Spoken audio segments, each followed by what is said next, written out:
Bismillahirrahmanirrahim. Assalamualaikum warahmatullahi ta'ala wabarakatuh. Alhamdulillahi rabbil alamin. Assalatu wassalamu ala rasulillahil karim, ala sayyidina Muhammadin wa ala alihi wa sahbihi ajma'in, amma ba'du.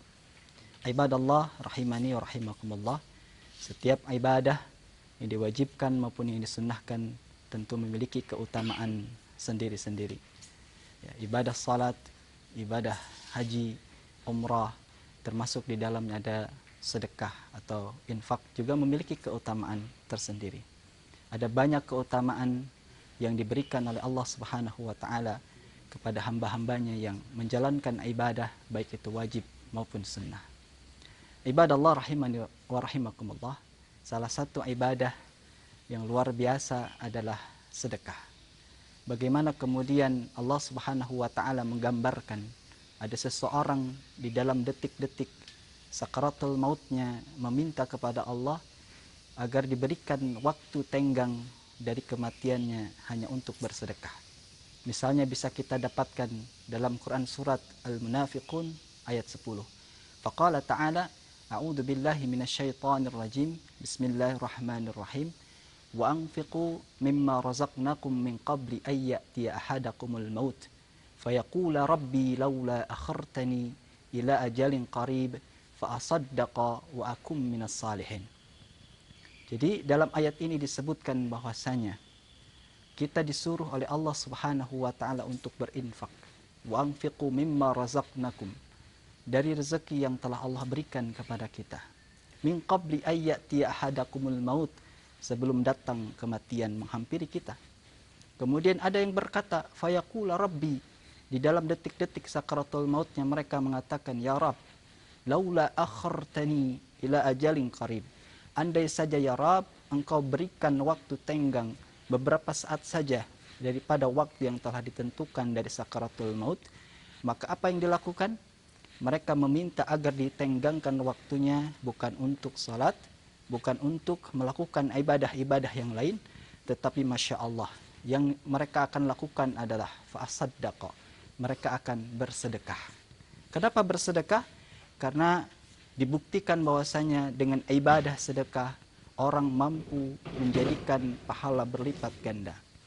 Dikatakan juga di dalam sebuah firman Allah Subhanahu wa taala, Quran surat Al-Baqarah ayat 261, faqala ta'ala, mathalul ladzina yunfiquna amwalahum fi sabilillahi habbatin ambatat sab'a sanabil fi kulli sumbulatin mi'atu habbah wallahu yudha'ifu liman yasha wallahu wasi'un alim. Bahwasanya sedekah menjadikan kemudian orang yang mengeluarkan hartanya dilipat gandakan sampai 700 kali lipat. Bahkan wallahu yudha'ifu liman yasha, Allah masih melipat gandakan lebih daripada itu. Wallahu wasi'un alim, dan Allah maha luas rezekinya lagi maha mengetahui.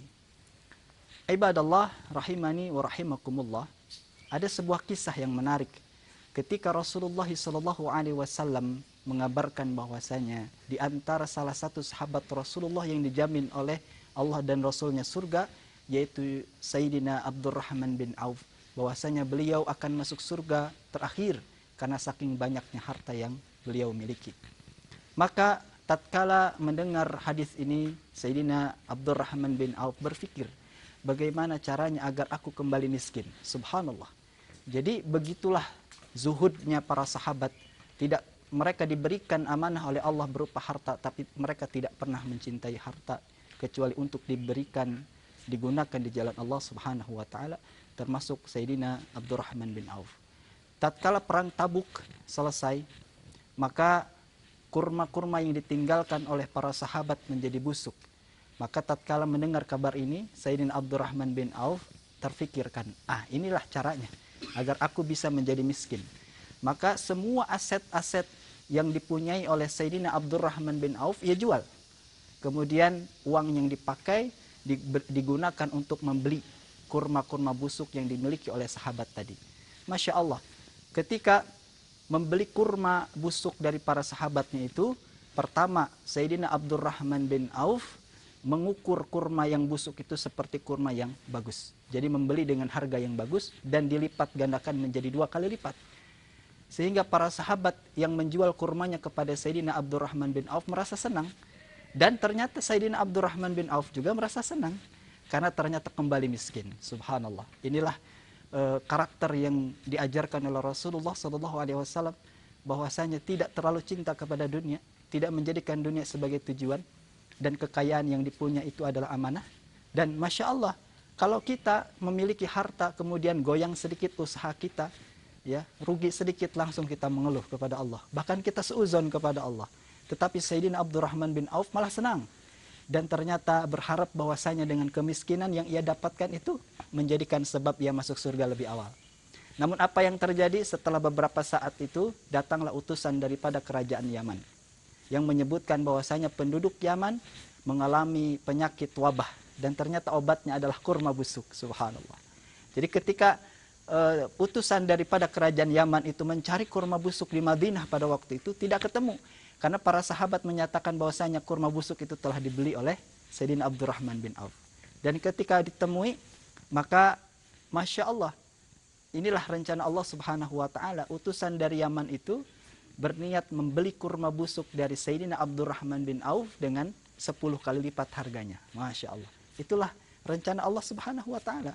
Ketika Rasulullah SAW mengatakan sesuatu, maka itu adalah hak, karena itu adalah wahyu. Dan ketika kita berupaya berencana melakukan sesuatu, maka tetap saja Allah Subhanahu wa Ta'ala yang menentukan. Ibadallah rahimani wa rahimakumullah, dari pelajaran ini maka kita bisa mengambil pelajaran yang luar biasa daripada karakter para sahabat, yang luar biasa perjuangan mereka di dalam berdakwah di jalan Islam. Salah satunya adalah dengan ketika kita memiliki harta, ia mengeluarkan harta itu di jalan Allah Subhanahu wa Ta'ala.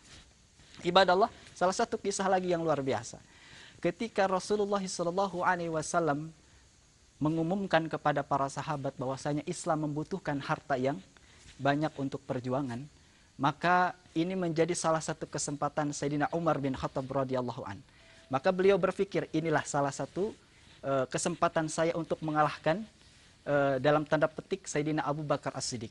Begitulah karakter para sahabat ketika di dalam urusan yang baik, mereka selalu berlomba-lomba. Mereka selalu berupaya agar menjadi yang terbaik di sisi Allah. Maka ini juga dilakukan oleh Sayyidina Umar bin Khattab. Beliau berlomba, inilah salah satu cara saya mengalahkan Sayyidina Abu Bakar As-Siddiq. Maka ia pulang, kemudian mengambil sebagian harta daripada Sayyidina Umar bin Khattab, lalu memberikan kepada Rasulullah. Dan ketika memberikan kepada Rasulullah, Rasulullah bertanya, apa yang kau tinggalkan untuk keluargamu? Maka Sayyidina Umar bin Khattab dengan rasa percaya diri mengatakan, saya sudah memberikan setengah dari harta saya. Dengan keyakinan bahwasanya harta yang diberikan kepada Rasulullah adalah bisa mengalahkan dalam tanda petik Sayyidina Abu Bakar As-Siddiq. Dan kemudian Sayyidina Abu Bakar As-Siddiq pun memberikan hartanya. Lalu kemudian Rasulullah SAW bertanya kepada Sayyidina Abu Bakar As-Siddiq, "Mada tamlik? Apa yang kau tinggalkan untuk keluargamu?" Maka Sayyidina Abu Bakar As-Siddiq itu diam, tidak menjawab. Kemudian ditanya lagi, apa yang kau tinggalkan untuk keluargamu, sampai 3 kali. Lalu kemudian Abu Bakar As-Siddiq radhiyallahu an menjawab, aku meninggalkan keluargaku, Allah dan Rasulnya. Masya Allah. Ibadallah rahimani wa rahimakumullah. Tatkala mendengar jawaban ini, Sayyidina Umar bin Khattab itu kemudian mengatakan, sungguh setelah ini aku tidak dapat mengalahkan dan berlaku apapun untuk mengalahkan kebaikan Sayyidina Abu Bakar As-Siddiq di dalam perjuangan Islam ini. Masya Allah. Ibadallah rahimani wa rahimakumullah. Di bulan suci yang mulia ini kita beribadah, dan insya Allah amalan kebaikan kita dilipat gandakan oleh Allah Subhanahu wa Ta'ala, termasuk sedekah, termasuk berinfak. Seorang bertanya kepada Rasulullah, yas'alunaka ala Rasulullah. Mereka bertanya kepada Rasulullah, ayul Islam khair, apa amalan Islam yang terbaik? Maka jawaban Rasulullah SAW luar biasa. Qala, Rasulullah menjawab, tut'aimut ta'am, memberi makan. Jadi memberi makan adalah salah satu amalan Islam yang sangat luar biasa, yang sangat dianjurkan. Apalagi di bulan Ramadan, orang yang memberikan makan kepada orang yang berpuasa, Allah Subhanahu wa Ta'ala memberikan ganjaran berupa pahala yang sama dengan orang yang berpuasa, meskipun hanya sebutir kurma.